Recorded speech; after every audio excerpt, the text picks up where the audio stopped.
We paid 3 freelance writers to create content on the exact same topic with the exact same content brief. The only difference was in their rates. And today, with the help of my friends at Ahrefs, we're going to critique the quality of these articles and see if more expensive writers create better content. Stay tuned.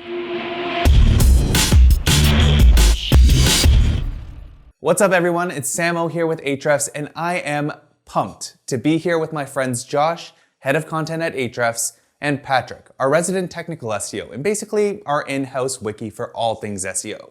Let's call him Patrickopedia for the day. Now, before we get into the content reviews, we need to talk about A, the writers and how we hire them, and B, how we critique their work. So to find freelance writers, I put up a very simple job post on ProBlogger Jobs saying that we were looking for freelance writers to research and write up product review posts for our affiliate site. For example, best product name. And within a week, we had 435 applicants to choose from. Now, because we wanted to compare quality with price, choosing writers was quite simple. Basically, I chose writers based on their per word rate. The lowest rate was 2 cents per word, the median was 15 cents, and the highest was 40 cents per word. And the only thing I did to vet writers was check that their sample articles had authorship. Now, each of these writers were tasked to write a post on the best purple laser pointers. And in the content brief, they were given some basic guidelines, product recommendations, and headings. As for a word count quota, I gave them a pretty wide word count range from 500 to 1,300 words. And in my opinion, this post didn't need to be more than 1,000 words. So anything near that 1,300 range would tell me that the writer was just padding the content with words for a higher payout. Now onto our rating methodology. The articles were all blind tested, and we scored each article on a scale from 0 to 10 based on the attributes of quality content that I talk about in our video on how to make content that's better than your competitors. And these attributes include content clarity, which is basically readability and flow, content depth, so were they just summarizing bullet points from Amazon, or did they do more research? Content usefulness, meaning would it help someone make an informed buying decision for a purple laser pointer? And we skipped over other attributes that they weren't responsible for, like presentation. Instead, I had Josh and Patrick guess who the 2 cent per word, 15 cent per word, and 40 cent per word authors were based on content alone. Now, obviously the way we evaluated content is nothing scientific, considering we only tested 3 freelance writers from 1 job board. Plus, content quality is completely subjective. So with that said, I think you'll be surprised by our reflections because all of these things will surface in our discussions. Now, if you want to actually play along with us, I published all 3 articles and left links in the description for you. So feel free to check them out and leave your thoughts on the articles in the comments. All right, so let's get started with a 2 cent per word writer. This writer had written for some low quality affiliate sites, and the majority of their writing portfolio was actually for Income Store. You know, that alleged Ponzi scheme. Their final draft came in at 1,596 words for a total payment of $31.92. 296 words more than the maximum range. And in terms of turnaround, they submitted their final draft within 1 day of getting the content brief. Now, as for clarity, depth, and usefulness, here are the scores on a scale from 0 to 10, as well as our personal rankings. 1 representing our favorite writer, and 3 being our least favorite. Now, as you can see, Patrick and I agreed that this was the worst article of the 3. But it was actually Josh's favorite, and considering he's probably the pickiest of us all when it comes to choosing and rating writers, I was pretty surprised. Listen to what he had to say about this article. Yeah, so I think this was probably my favorite one of the 3, simply because I think it was the most skimmable. Like, you can just, under each of those subheadings, the writer's just literally written the best one for each of those purposes. You don't have to dig for that information. It's just there, it's in bold. So although there was quite a bit of fluff in other parts of the article, I felt at least if you could trust the website that it was on, then you'd get your answer pretty quickly there. So I think it was quite well written. It was a bit repetitive, I felt, and fluffy in places. Like the intro was just a ramble that's not necessary, and same with the conclusion, just kind of fluff. But on the whole, like, I'd say it's the best one, probably, out of all 3. Now, Patrick, on the other hand, gave this person a medium rating, meaning there was both good and bad. Here's what he had to say on the good. I think this one had probably the most in-depth content of all the articles. They seem to take a little more time to kind of understand the ask. One particular thing that I liked was the section about cats. They actually warned people don't use the purple laser pointer for cats. And the other two articles, like they didn't mention that. They all use the same, I think 7-in-1 laser pointer, and the others are like, just use it. And this one specifically said, don't use the purple one with pets. And then there were also some not so great things. Again, this one was really useful, but there were tons and tons of errors. I think it's pretty obvious that this was not a native English speaker, which, not to say that's bad, but their level of English proficiency isn't what I would want to use in an article targeting English language content. And they made some pretty egregious errors too. I think one of the products is this like purple blue laser pointer, and they just completely left out purple, which is the target of the article. So like they completely misnamed a product.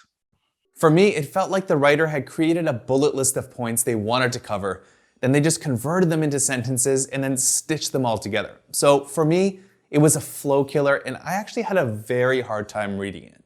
Now, given this writer only costs 2 cents per word, I asked Josh and Patrick if they would hire them again to write content for their site. Patrick was a bit torn. Here's what he had to say. This one's iffy. Again, because of all the errors, I think I would also have, if I did buy their content, I would also have to buy like an editor, someone to clean up their content. And Josh gave us a classic Josh answer. Probably, yeah. And for me, it's a hard pass, seeing as I had an awful time reading this piece, and we were actually the ones paying for it. All right, let's move on to the next writer. This person charged 15 cents per word and had written for reputable hosting and technology companies. And all 3 sample articles that they submitted were reviews and comparisons, which is the same type of content we wanted. Their article came in at 952 words for a total payment of $142.80. As for turnaround, this person submitted their final article within 4 days of receiving the content brief. Now, as for clarity, depth, and usefulness, here are our ratings and rankings. Again, quite mixed. I gave the writer top scores across all categories, and despite what the other guys thought, I stand by my ratings. Yes, the writer summarized some points from product pages, but to be fair, there wasn't much information available online beyond these product descriptions. And in my opinion, it was a super easy read and useful enough to help someone make a purchasing decision. Plus, I'd say that they went above and beyond in their safety guidelines research. For example, they referenced a specific section of the FDA's guidelines and summarized it into 1 sentence. Now, for Josh, he gave the categories the same score, 5s across the board, but it was actually his least favorite article. Here's what he had to say. The intro just didn't make sense because it just talked about laser pointers becoming popular. Like if you're hitting this page about the best laser pointers, you already know they're popular because you want one.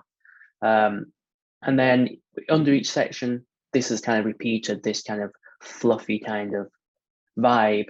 Like for example, under the best military laser pointer point, there's a whole paragraph there starting out, and it's just talking about that they're typically used in hostile environments and that they're rugged devices. You know all this stuff if that's what you're after. This is not useful. It's not telling you which is the best one or any useful information. So there's a lot of fluff in this article. As for Patrick, he was kind of neutral on this article too. Here's what he said about the good. I think the best part on this one was they pulled in some stuff from people's reviews. They actually took the time to read through the reviews and pulled a few items out. And as for the bad, he had similar thoughts as Josh. They had a lot more errors, and it was a lot more wordy in that they kind of restated the same thing a few times or just kind of added additional words that didn't really need to be included. So would we rehire this writer for more content? Well, for me, it's a definite yes. If I had an affiliate site to work on today, I'd give them as many product reviews as they can write. Let's hear from Patrick. This writer was definitely worth it. In that it's not the best content, but it's also not super expensive. And now Josh's thoughts. No. A man of few words. All right, on to the final writer. This person charged 40 cents per word and had written affiliate posts for some big media publications like Business Insider. The article came in at 837 words for a total payment of $334.80. As for turnaround, it took 6 days from them receiving the content brief to get the final article back to us. And here are our ratings and rankings for the different categories. This was actually Patrick's favorite article of the three, so I'll let him kick things off with the strengths and weaknesses of the post. I thought that one was probably the best written out of all of them. As far as it was very clean, it wasn't kind of wordy or run on or anything. Just a few small mistakes as far as like grammar, spacing. I think it probably read a lot like just product descriptions though.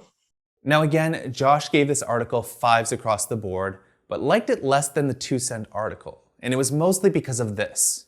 So yeah, although I think it goes into some detail about the actual features of the laser pointer, it seems to disintegrate into kind of burying a lot of information and lacking depth as you go through the article. So specifically the points about why choose a purple laser pointer.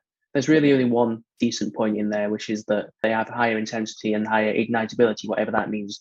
But it's just buried in this point about, the fact that purple lasers emit purple light, which is obvious, and the fact that purple lasers are for sale online. So there's no depth there really, apart from one little point. And it's the same thing on the safety regulations section. It doesn't really go into depth and tell you specifics. So there's no useful information there. You're just kind of reading words and never get into that information that you actually came here for. As for me, it was pretty clear that the 40-cent writer was the best technical writer, just as Patrick had said. They kept their thoughts concise, but as Josh mentioned, the article lacked depth, and the few important points that should have been highlighted were actually buried with unhelpful information. So with that said, would we rehire this writer for more content? For me, it's most likely a no. The 15-cent writer, in my opinion, was much better value, and I've worked with people at much lower rates who I think are just as good at writing, but are better with structure and flow. Let's hear from Patrick. Maybe. I think would I pay that depends on the market that I'm targeting. And certain things, absolutely, this writer would fit. I don't think I would make enough off of purple laser pointers with an article like this to justify that cost. And finally, Josh. Now, an interesting observation, which I'm pretty sure you caught, is that the higher the rate, the shorter the article. And I think it goes to show that higher paid writers with the experience to back their rates are less likely to stuff words to maximize their payout. So overall, are more expensive freelance writers better than cheaper ones? The obvious answer is no. Content quality is way too subjective to one style. In fact, we all chose different articles as our favorites. And I think a large part of that is because we went into our evaluations with different experiences and mindsets. For example, Josh handles the blog at Ahrefs, which has a very intense review process. And because we actually spend more time shortening articles, he has zero tolerance for fluff. So he couldn't get behind any of these articles, which is why he gave them all just 5s across the board. Because in his words, it's just your basic article. It's like just some words about laser pointers. It's not actually like helpful in any way. Whereas I came in with a mindset of, we're hiring freelance writers for a typical affiliate site. Basically a much lower standard than Ahrefs' blog. As for Patrick, he kind of came in with a bit of a hybrid mindset. He knew the content wasn't great, but it was good enough to rank. Here's what he said. Any of the content from any of these writers would be okay for an affiliate site, a typical affiliate site. It all is pretty useful. They all had I don't know if you chose the products or they did, but maybe not the best written things ever, but I see no reason why these pages wouldn't make money from any of them. It all seemed to be okay and useful to people. So I'll leave you with 2 takeaways and 1 actionable use case. Takeaway number 1, set specific criteria to judge freelance writers, just like we did on clarity, depth, and usefulness, which again, I talk about more in one of our videos on content creation. This way, you can grade each person's work fairly, and if a writer checks off all the boxes consistently, chances are you're going to be happy with their work when they write for you. And takeaway number 2, don't let a freelancer's rate subconsciously affect your expectations on quality.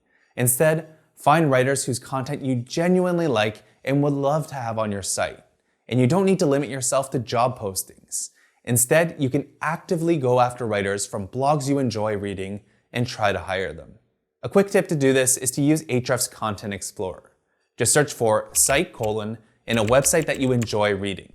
Then head on over to the Authors tab. From here, you can click on the page numbers to see their articles and cherry pick the best authors based on your set criteria. Plus, you'll be able to see how much traffic their articles generate and the average number of referring domains they attract. Then it's just a matter of sending them an email to ask if they do freelance writing, and many will. Bottom line, if your goal is to create great content, don't let a few pennies be the determining factor in hiring freelance writers. Let their work speak for itself.